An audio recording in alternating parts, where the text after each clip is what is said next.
China's aggression in the South China Sea and Taiwan has been a cause for concern for many countries. However, did you know that India could benefit from China's actions? Don't think so? Well, let me tell you why. Welcome to why India will benefit from China's aggression.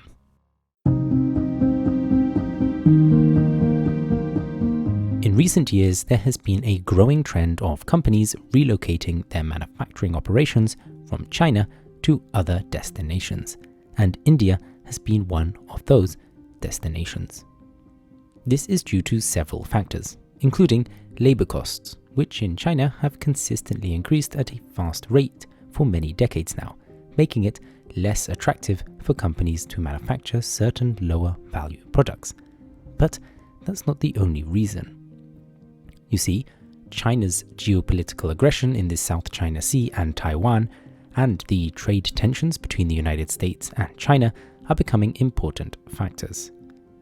This has led to disputes with various countries, creating distrust and doubts among companies when negotiating in China, due to the risk of geopolitical instability and the possibility of potential future economic sanctions. This is primarily the case among US, European, and Japanese firms, but they're not the only ones recalculating the risk. As a result, some companies have sought alternative manufacturing locations, such as India.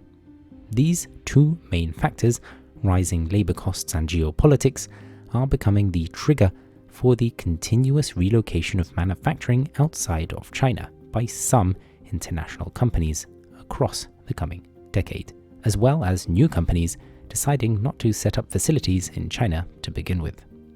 And India is one of the countries that has taken advantage of this situation. It is an attractive destination for the manufacturing industry, thanks to its large pool of labor, both skilled and unskilled, lower labor costs, and the added bonus of having many English speakers. In fact, there are more than 3 times more English speakers in India than in the UK. However, despite the movement that will take some manufacturing out of China, it is important to note that China will continue to have a very significant manufacturing sector, as companies looking to sell into the Chinese market, which is huge, let's remember, will still continue with a lot of production locally in China. What this all means, though, is that the global production base will be more diversified, with countries like India playing a more important role. This is a positive development for the global economy, as it will help reduce the risk of disruptions in the global supply chain. But now, let's see how India is capitalizing on the situation and what measures it has taken, because a proactive government in India will be needed to capitalize on the bubbling situation in China. But before we do, don't forget to like this video and subscribe if you're new here. And don't forget to drop that pineapple emoji in the comments below. Awesome. On with the video.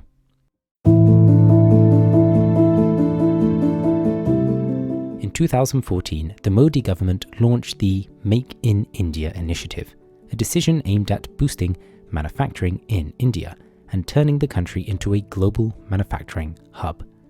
This initiative has a series of objectives, including job creation, boosting exports, increasing investment, and promoting innovation. As a result, it has attracted significant investments from domestic and foreign companies. So far, several major global companies have joined this initiative, including Mercedes-Benz, who are aggressively investing in India, Hyundai, who will manufacture warships in the country, Volvo and Ford, who have established research and development plants in India, and Apple, who started assembling iPhone 14 models in India as well. And these are just a few examples. This is all part of a much larger state goal in India.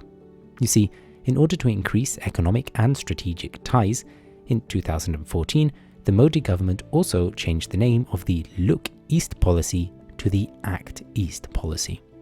This policy was a foreign policy initiative launched by India in 1991 to strengthen its economic and strategic ties with Southeast Asia. That's ASEAN, Japan, South Korea, and Australia, among others. It initially focused on trade and investment, but later expanded to include cooperation in security and defense. This reflects India's desire to cooperate more actively with the region. Furthermore, India has established multiple free trade agreements with different countries to develop long-term trade partnerships, almost all of which have been in Southeast of Asia, which you can see on this map. The most recent one was with Australia, coming into effect at the end of December 2022.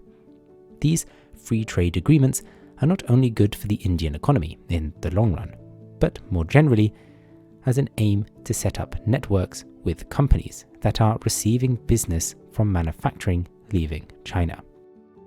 Especially when we consider that among the countries negotiating a free trade agreement we have Bangladesh, which is home to its own economic boom at the moment as well.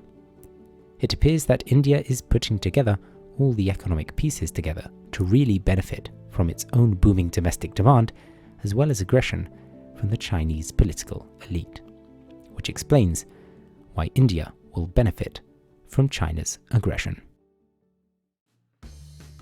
Now, it's over to you. Do you think India will benefit from Chinese geopolitical aggression? Will China remain the world's leading manufacturing country in 2050? If you made it this far, hit the like button, subscribe, and don't forget to comment that pineapple emoji in the comments section below. And I'll see you next time.